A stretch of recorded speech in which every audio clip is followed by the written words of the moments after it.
That's one thing is starting to make me not like sports is all like the players. I don't want to play here anymore. You're not paying me enough. And Yeah. whining their way out of their situation. Back in the day, that never happened. They just played in the same franchise their entire career. All right, where's my little book? I had a book around here somewhere. There it is. All right, everyone. Welcome. This is a little impromptu stream here. The whole point of this is the AFL quarterback rule. Joining me are, again, Tony and Guy. They're going to be participants, but they're kind of just... They're not the ones triggering this. Some things I've been thinking about with our rule that we came up with. Of course, it was voted on our meeting earlier this month that we're going to go to one quarterback for the season. And so I kind of did some retrospective on this and some real thinking on this. And first of all, I apologize. I let the league down on this one. When this idea was presented to me, I just kind of looked at it like it would never pass. It would never even be considered. I thought it would be a slam dunk no. And it was not. It was passed. So the rule is you can only carry one quarterback, but during your bye week, you can pick up one.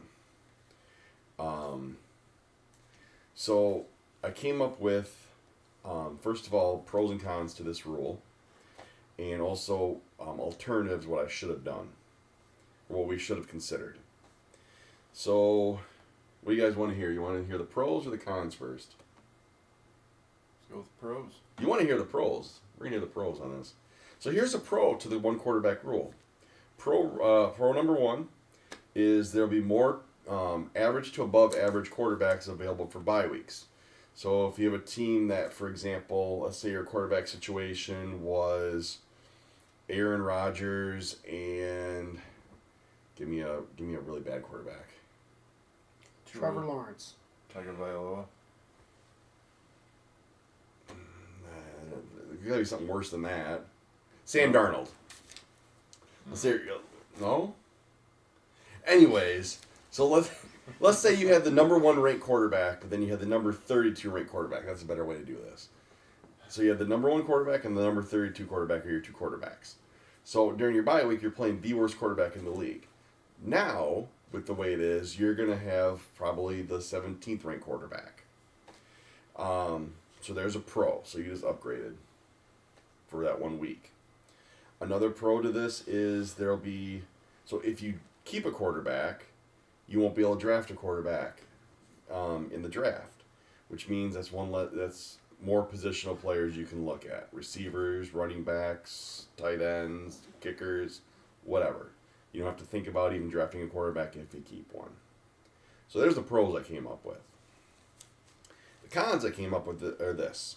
Number one, I'm changing the order I wrote these down. So number one, there's going to be less receivers and running backs now available, not only in the draft. Well, there'll be less available as you go because more are going to get taken out. Definitely there'll be less receivers and running backs available during the week. So if you have a player go down, a running back or a receiver, I mean, there's going to be very small amount because now, where most teams would keep at least 2, if not 3 quarterbacks, those spots are going to be taken by positional players. Also, there's the next con is there's going to be a scramble to pick these quarterbacks up during the bye week because usually usually the bye weeks are kind of like they start with like 4 teams. I think the most they might have 6. Yeah. I can't remember how they do. They kind of work out. But it's at least 4 teams. So potentially we could have 4 teams in our league scrambling to try to pick up, and there's no strategy in it. All you're doing is going to be whoever is the fastest one to hit add.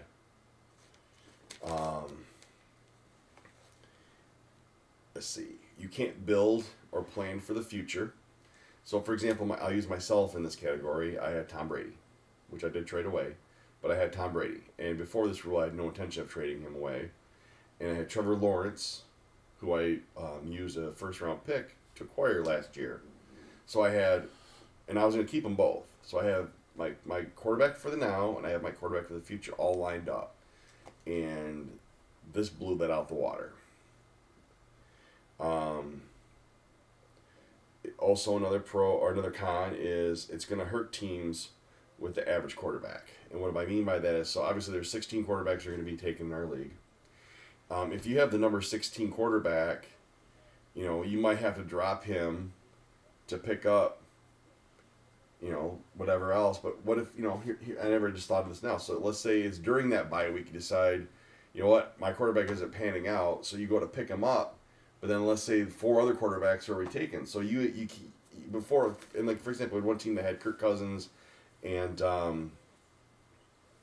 And Ryan Tannehill on the same team. Pretty much, they're average quarterbacks, very similar in stats. It's like, oh, you could play the hot one. Like that scenario is gone.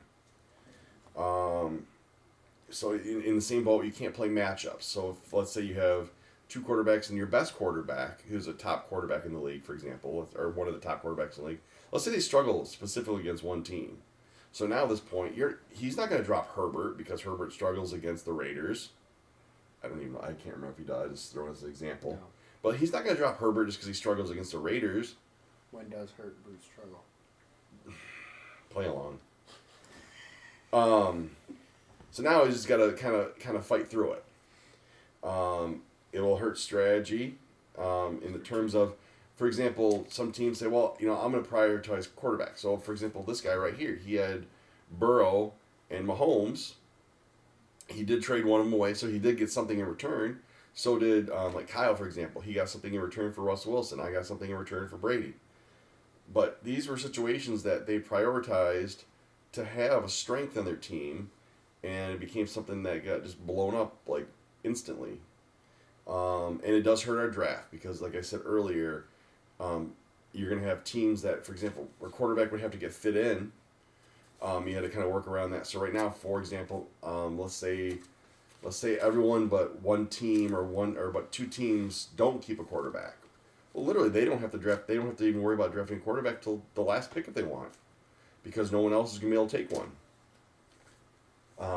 So those are some of the pros and cons I came up with. So I do, like I said, I apologize for not taking this more seriously. Here are some options I should have come up with. So one option I should come up with is, if you guys want to reduce the quarterback, we just have 2, and that's all you can carry the whole year is just 2. This way, it allows for it eliminates a lot of the cons I just came up with. Another thing that we should have considered, if we're going to go down to 1 quarterback, we should have probably considered dropping players on our roster. So instead of carrying 24, maybe we should only have 22 now, because that would at least alleviate the running back, the shortened amount of running backs and receivers. So these are kind of my thoughts. I know both of you did vote yes on this. In retrospect, what are your thoughts? And go ahead, whoever first. I'll go first. I would completely change my vote on this. I liked this league, and I came into this league when Eric explained it to me, because it has the dynasty aspect, but it's not a clear-cut dynasty league where you can plan for your future, but you're not locked into your entire 24-man roster every single year. You can get rid of your aging players a little easier than you can a true dynasty. With this new rule, yes, I have Justin Herbert. I have an up-and-coming quarterback. I don't need to look to the future. But somebody like Eric, I felt bad for Eric because he went out and got Brady last year, and then went out and traded for both of his quarterbacks he traded for. And then he just had to let him go. And I don't think that's right. Guy, he planned for his future. I mean, he had 2 of the arguably top 6 quarterbacks in the league. 4, okay. I was kind of throwing Kyler in there. And he had to trade one away. Granted, he's been trying to trade one away for a little bit to try and get some draft capital for a strange trade he made. But I think it hurts the league more than helps it. Yes, there's more quarterbacks available, But this is the way I look at it. Somebody that has the 15th, 16th, 14th even quarterback in the league, they can look at that and say, oh, Kirk Cousins is playing like trash. I'm going to pick up Tua. Then the next week and say, oh, Tua played like crap. I'm going to pick up Justin Fields. And do that every single week. It's a strategy, but it's not a good strategy because you're still putting in a bad quarterback. So you can... I don't know how else to explain it. And to piggyback off that, so like what the scenario you just gave, so when people go to when it's during a bye week, so now you would have to wait potentially to pick, because more likely they're going to be one of the top available, at least available players. So now all the teams that are on bye week got to circumvent that and go around because they're not going to be able to get them right away. So they're going to want to get the best one available. So you still might end up where you would get a better quarterback. You're getting maybe a mid-20 quarterback. I think kind of what Tony said regarding the league. When I came into it, it was interesting because the rules and scoring were very different from the other leagues that I'm in. So I do several leagues a year. Probably between 4 and 7, I'd say, the most part. So the other leagues I'm in are very straightforward, normal, standard scoring, standard rosters and everything. So a little bit of difference, some of the challenge is why I like this league. When that rule was introduced, I was like, oh, that's interesting. One quarterback, so to me, I was just kind of thinking in my situation where I had Mahomes and Burrow. I was already going to be trading Mahomes, more likely, or at least one of them. So to me, it didn't. At first, didn't really bother me because either way, I'm going to be trading one of them and keeping the other. What I didn't consider, till a couple days later, I was kind of thinking about it, was then there's going to be, every team's going to have 1 or 2 extra spots you're going to be using on running backs or receivers, where those positions are going to be a little more hard to draft, and there's not going to be as many to choose from throughout the season. I thought about that, and then kind of Eric's situation where you use draft capital on a quarterback that he's probably not going to be able to keep or may not keep. Then other people that may be in that situation, and plus the idea of it's not a full-on dynasty, but it's kind of nice to be able to build your team. Because when I started, I had Russell Wilson on my team, moved him, ended up getting Mahomes, I drafted Burrow. You drafted Mahomes, didn't you? Yeah, drafted Mahomes. I had Herbert for a while last year before I traded him, but I had a good quarterback players rostered, so I could use those to move on, trade them, or you never know what injuries are going to happen. Like last year, if I just had one quarterback, or the year before, one quarterback with Burrow, and he got hurt, then I have to pick. I go from a top 5 quarterback down to what's left is going to be a top 16 through 20ish, maybe, and so that's a big difference in your quarterbacks usually. So I just think maybe it's a little extreme. I'm not sure if I'm completely opposed to it. It's just after thinking it through, I think there's more cons came to mind than I thought there were at first, if that makes sense. Yeah. Okay, I just thought of this. Say, I'm the 3rd seed, and, I'm competing for the playoffs, right? All of a sudden, Justin Herbert goes down.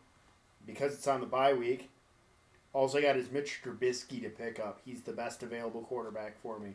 I go from top quarterback in the league to Mitch Trubisky. I lose in the playoffs because of that, because I couldn't draft a second quarterback that could get me through a week. Trubisky's not going to get me through the playoff, not a week, but get me through the rest of the season. Trubisky's not going to do that. So my mindset is this. The first thing I'm like, because I know when Kyle, I think if I remember, had posted something about maybe we should look at revoting on this. And I know one thing that a lot of people have, they're not always excited about. Maybe we shouldn't do a we did a vote, and look, there's a lot of things that people vote on, and then they go back and they say, well, maybe if it's not for the betterment of something, it should get revoted on. So I have a couple mindsets. I'm not fully sure if I want to go through with this revote or not, just for that reason. I don't want to I don't want to really create waves. I'm just trying to look at what's best for our league. So one mindset I had is it sounds weird, and I have to really ponder on this and talk to other people and see if it's, a good idea or not. But one thought was to have a vote to do a revote. And if we did the revote, because I think doing the whole idea of the eliminating quarterback isn't horrible, but I think we should just go to the 2 quarterbacks instead of just cutting it all the way down to 1. What do you guys thought on that? I mean, do you think just going to 2 quarterbacks, because this way everyone's guaranteed a starter? Let me clarify: 2 starting quarterbacks. Well, it's not gonna matter. You're going to carry 2 anyways. You wouldn't be able to carry a 3rd quarterback. Well, yeah. So I mean, if you choose to have your second quarterback as a starter, now it's up to you, because there'd be 32 quarterbacks taken. So essentially, if you're investing on your future and have a rookie quarterback, say Kenny Pickett, he might not start right away, but you draft him. You're going to have to go with just 1 starter if you want to stay with that rookie. Yeah. Where the old rule was you could have 2 starting quarterbacks with a rookie exception. Yep. The rookie exception would go away, is what you're saying. Right. You would have a cap. You could only carry 2 quarterbacks. Well, that's what I'm saying. Before, it was that same way, but there was a rookie exception. So the rookie exception would go away. Also, I think with that mindset, I would also propose that if we did that, and let's say we just wanted 2 quarterbacks, I would also strongly consider that we cut our roster from 24 to 23. And then this, again, it'll help the receiver running back situation for sure, because that's less players that people can carry. Mm-hmm. And so when it comes to when those running backs and receivers get hurt or whatever, you'll have the ability to pick up something more decent. There hasn't been there have been teams that have lost games because their quarterbacks didn't play, but those in almost every case was their quarterback got hurt in game. It wasn't like they didn't have a quarterback at all to play with. Unless I'm wrong on that. I mean, all the games that we had where a quarterback didn't play, it means they got hurt in game, and they just didn't play much in that game. So like I said, I really want to ponder this and talk to some people, and I really do want to do the revolt, but I just don't know. I don't want to shun people away either. We're fortunate we got 2 new people coming to the league, Ian and Brady. And on the revolt, we'd get their input as well, which would be nice. See their thoughts on it.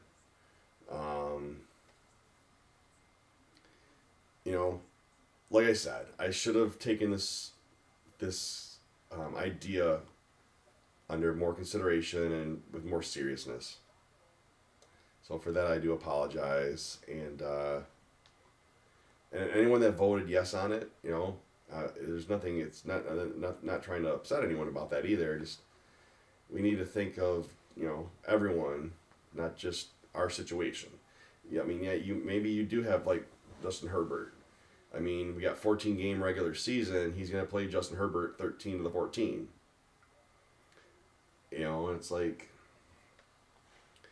I don't know. I'm just kind of rambling on now too, but I just don't like this rule. I really don't. So, like I said, I'll talk with some people, and I hope all of you watch this video.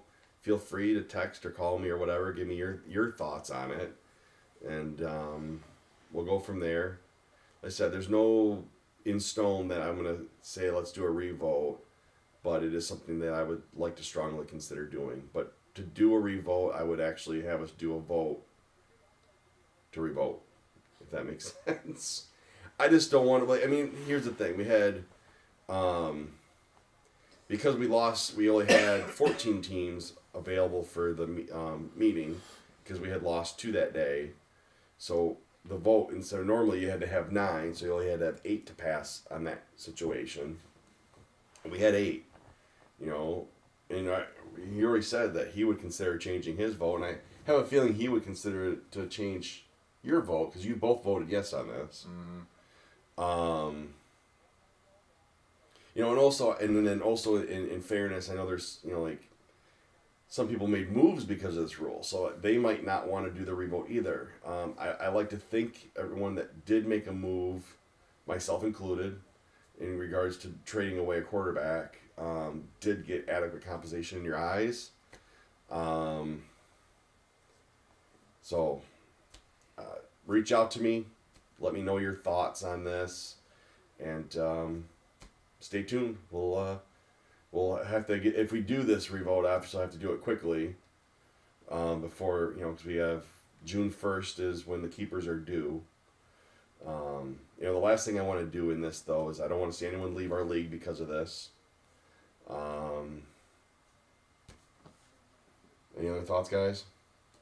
Not really. I think, you know, there's, with being the with being our commissioner, you have to deal with a lot of things, and I don't think this isn't meant to upset anyone or cause like a lot of, you know, anger towards you, because it shouldn't. It's just a game we play. Like, I think it was interesting change, but maybe it was just taken too far. Maybe we should have started at going to 2 quarterbacks, and then if anyone felt more comfortable, like, yeah, we can just go to 1 later on. Mm-hmm. Something we could do, but maybe just jumped too far, or because in this league we want to try and keep it as a realistic as we can in roster building terms, then nowhere is there a team just have 1 quarterback. Yeah.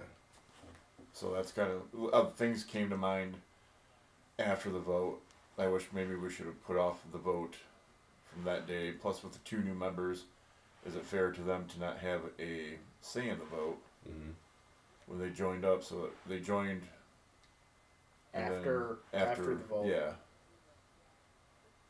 So there's just little things like that. Maybe it's just maybe not the best time to have changed things that drastically. Yeah. Or maybe you just had more time to think it over first before having to vote. Like I said, I didn't think fast enough on the. I just kind of like when his idea of having the realignment. I came up with options for that because I thought that was actually a viable thing that was going to change. I really did. Whereas immediately at the quarterback, you know, I told Jimmy, because it was his idea, that I would present it for sure, which it was presented, and I really thought it would be like a slam dunk. No, and it obviously wasn't. So again, this isn't made to upset anyone. This isn't, and at the end of the day, if we choose not to, if there's no revote or anything like that, then we'll just revisit it at our next meeting. But I just don't want to see someone's season go, you know, down the toilet because of something that I don't know if it really benefits our league or anyone in our league necessarily. That's just my thoughts. Any last closing? I know he gave his piece. No, I got. Okay. So I hope you watch this whole thing and consider everything that's been said, and reach out to me and just let me know your thoughts. If you would like to see a revote, let me know, and then I can, you know, I will definitely present that. So, signing off. Take care, everyone, and remember, June 1st by 5 p.m. is when your 10 keepers are due, and we'll try to get this situation resolved before that, of course. So. Take care.